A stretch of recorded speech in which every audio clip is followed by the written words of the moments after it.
I'm Shell, a modest office worker at a medium-sized company. I met my husband Kyler through work 2 years ago, and we hit it off right away. We started dating without knowing much about each other, but we had a good time. We made time for dates and gradually got to know each other better. I couldn't deny that I started to see him as a good person. He was kind and gentle, always attentive to my needs and concerns. I felt like I could be happy with him. We didn't take long to feel this way, and he proposed after just 4 months of dating. Thanks to a stable job at a big corporation, the engagement ring he gave me had a sparkling diamond that left me mesmerized. I accepted his proposal, and we quickly found a place to live together and started planning our wedding. I was looking forward to a grand wedding, but Kyler wanted to keep it small. In the end, we had a modest ceremony with just close family and friends. It's been almost 3 years since we started living together. I'm now 26, still working, and we don't have kids yet. I wanted to work a bit more, and Kyler wasn't keen on having kids either. Well, I took it positively, thinking it just meant more time for the two of us. But I was starting to want a child, as we were about to celebrate our 3rd Thanksgiving together. Hey, Thanksgiving is coming up. What should we do? I asked Kyler, who was engrossed in his phone. He gave a non-committal H and said nothing more. I'd like to see your family soon, I continued, a bit annoyed at his lack of response. I have work, he finally said, looking up from his phone. But you haven't been back home in ages, I pointed out. I hadn't seen my in-laws since the wedding 2 years ago. Every time a long holiday came up, I'd suggest going home, but Kyler would insist he had work. I even offered to go alone, but he opposed it, saying it would be awkward for me and that his sister didn't like me for some reason. So I couldn't just go to his family's home. He wouldn't even give me their phone number, saying he'd handle it. Well, it wasn't like I wouldn't be able to see her forever, so I decided I'd get her contact info when I saw her someday. Is Thanksgiving a work day for you? What about Christmas? At a normal workplace, Thanksgiving and Christmas would be days off, but my husband's workplace doesn't always have holidays. Although Saturdays and Sundays are technically days off for him. We haven't had many dates since getting married due to his entertainment dinners and sudden business trips. Not sure about Christmas, he replied, going back to his phone. And so I decided to spend Thanksgiving and Christmas at my parents' home. I met up with my friend Diana, who asked me something troubling. What do you think about men cheating?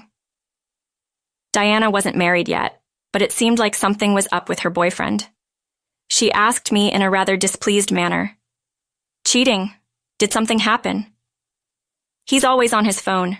He even brings his phone when he showers. Isn't that weird? That made me think. Kyler was always on his phone at home too. Even when he'd go take showers, he'd bring it along like a pet. I didn't really care, as it had been the case since we got married. But when I heard Diana's story, I was taken aback. Is that suspicious? Of course. He's got his passcode set too. I would want to see, but I'm hesitant to. I couldn't say anything as I was in the same situation. In fact, I started to worry that Kyler might be cheating too. I couldn't relax at my parents' home after that and thought about going home early. But Kyler wouldn't be there anyway, so I stayed at my parents' home feeling uneasy and returned home as planned. Hey Kyler, what are you always doing on your phone? I asked him as soon as I got home. He was on his phone again, but looked a bit flustered at my question and put his phone in his pocket. I get a lot of work-related messages. I'm leading a major project, and I can't afford to be away from my phone. I always thought my husband would never lie to me, but lately something just didn't feel right. He kept saying he was busy with work, but I couldn't help but question everything he did and said. The faint scent that lingered around him was one red flag. He usually got home late around 11:15 p.m. and often said he was entertaining clients or working overtime. Yet, every so often, I'd catch a sweet smell coming off his suit, like a women's perfume. I don't wear perfume myself, so I'm not an expert, but it smelled like something a younger woman would wear. As I took his suit jacket to hang it up, there it was again, a sweet scent. I could confront him right there, but I didn't have any concrete evidence. Afraid of making him dislike me, I suppressed the growing doubts and worries in my mind. But then an opportunity came along. He forgot his phone on the dining table while showering. As I sipped my homemade herbal tea, I glanced at his phone. It'd be easy to look now, but if he found out, he could lose trust in me. I was torn. I wanted to clear my suspicions, but if he really was cheating, I may not recover from the shock. Various thoughts flooded my mind as I looked at that phone. Suddenly, it buzzed with a notification. Startled, I took a peek. It was just a message alert, but the content wasn't displayed. I couldn't see the content because he said it so it doesn't show up. I reached for his phone, making sure he had not come out of the shower yet. I held my breath as I moved my fingers to open the phone, but it was locked. Of course, everybody locked their phone.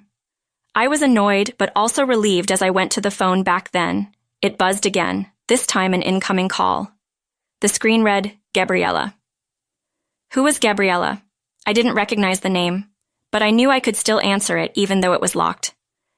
I naturally slid my finger across the screen and put the phone to my ear. Hello, Kyler? Is this a good time? The voice on the other end was a young woman. I got even more nervous. Kyler's in the shower right now. What? Who is this? I told her he couldn't talk, and her voice changed. It got lower and colder. I'm his wife. This is not good.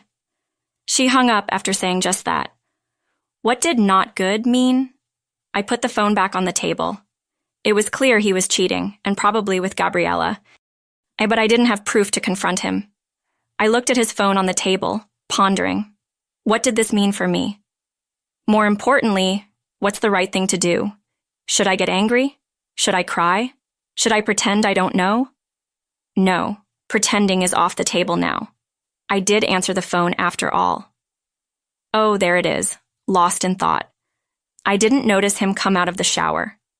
I caught my husband reaching for his phone and looked at him. Was he checking something or typing a message? It was hard to say. Gabriella called. When he heard this, he stopped what he was doing and looked at me. Oh, did she?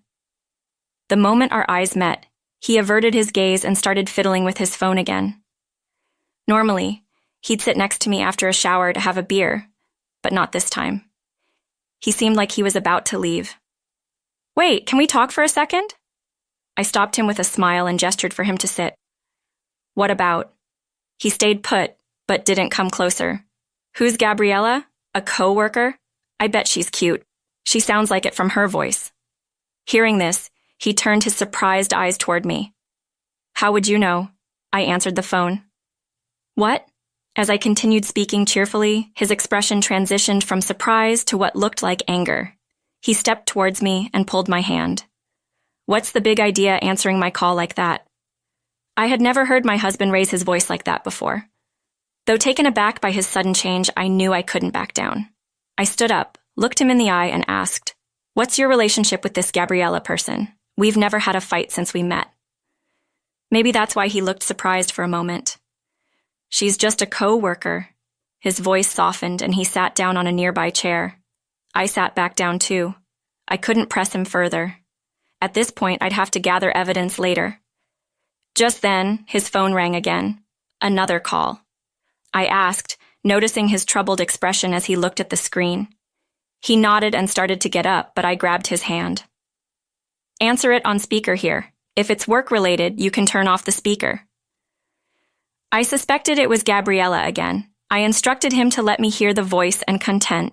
He sat back down and reluctantly answered the call. Kyler, what was that message about? The voice from the speaker was his mother's. So it was his mom. I felt a bit relieved, but he didn't respond, his face turning pale. I nudged him to continue the conversation, but he remained silent. Are you listening? What's this about Rel being dad? Tell us where to go. Your father and I are coming to see you right now. His mother raised her voice, frustrated by his silence. I was shocked. What's going on? I'm right here.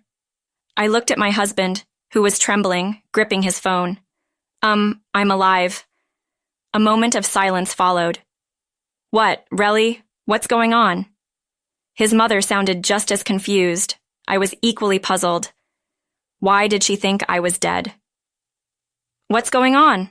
Kyler texted me saying you passed away and that he'd handle the funeral alone and that I didn't need to show up. This made no sense. Was it a spam text or something? I briefly thought, but Kyler's trembling suggested he actually did contact his mother. "I'm coming over tomorrow." His mother, still confused but seeing no other way to proceed, hung up. I asked my husband for an explanation, but he said nothing. Fortunately, it was still Thanksgiving break, so I was going to be home. I didn't know he was working, but I told him to take a sick day if he had to, and I went to our bedroom. He didn't come to the room that night, and it seemed like he slept on the couch. The next morning, I woke him up and made breakfast. As usual, we waited for his mother. He didn't say a word and looked scared the whole time. He didn't touch his phone either. I didn't bring up his behavior and quietly waited. Around noon, his mother arrived. Tyler's father was with her, carrying lots of bags. I greeted my in-laws warmly, and they reciprocated with smiles, handing me the bags and explaining there were gifts. There were homemade treats from his mother, famous sweets from a local shop, and lots of cakes. We chatted about trivial things for a while, but Kyler didn't join in, shrinking in a corner.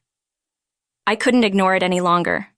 I made tea for my in-laws, pulled my husband by his shirt to sit next to me, and sat down. "What's going on, Kyler?" My father-in-law finally broke the awkward silence, looking exasperated at my husband and me. My husband flinched at his voice, lifting his downcast face to look at him, but he quickly looked down again, as if terrified by his father's expression. "Spit it out," my father-in-law raised his voice, and my husband started to explain in a shaky voice. Based on my husband's account, he met Gabrielle through work shortly after we got married. Initially, they were just colleagues, but things changed when they started working closely on a project. Gabrielle confessed her feelings for him. He told her he was married, but she was okay with it, so they started dating. They were together for a little over 2 years. He said all this happened shortly after we got married. At first, he thought it was just a fling, but he started to fall for Gabrielle. He considered divorcing me to marry her, but realized he'd have to pay a hefty settlement if he admitted to cheating. So he tried to make my in-laws dislike me, thinking I'd initiate the divorce. He even spread rumors about me to my in-laws and his sister, but my in-laws never showed any signs of disliking me, and I didn't seem to be bothered by it. So he thought about cutting ties with me and paying the settlement. So he told his parents that I had passed away.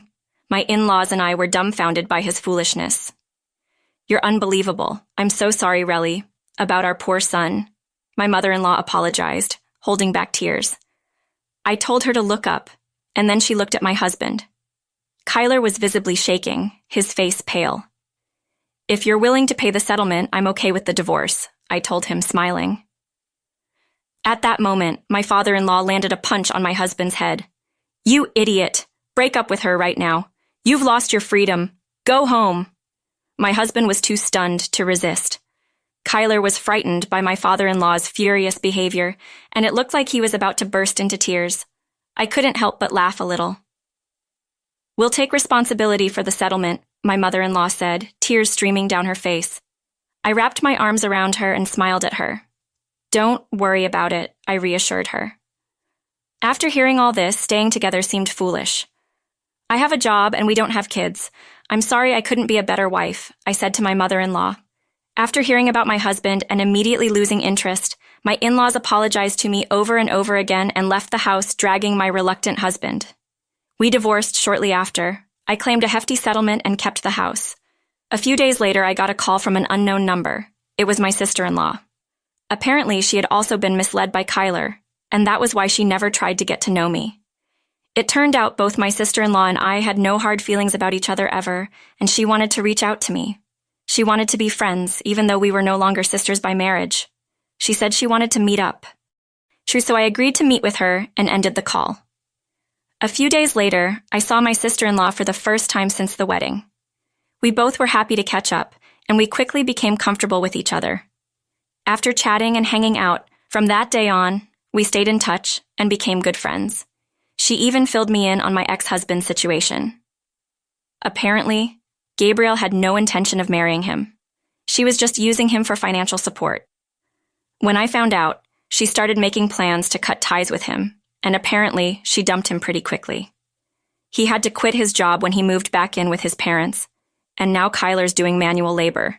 which he despises under his father's strict supervision. Hearing all this lifted my spirits. My sister-in-law was probably worried about me, even as she shared this with a smile. I laughed along and told her not to worry, as they planned to keep him under even stricter training. I've learned to be more cautious in choosing a life partner after going through a divorce, I told my sister-in-law. That's all good now, as this experience has led to a positive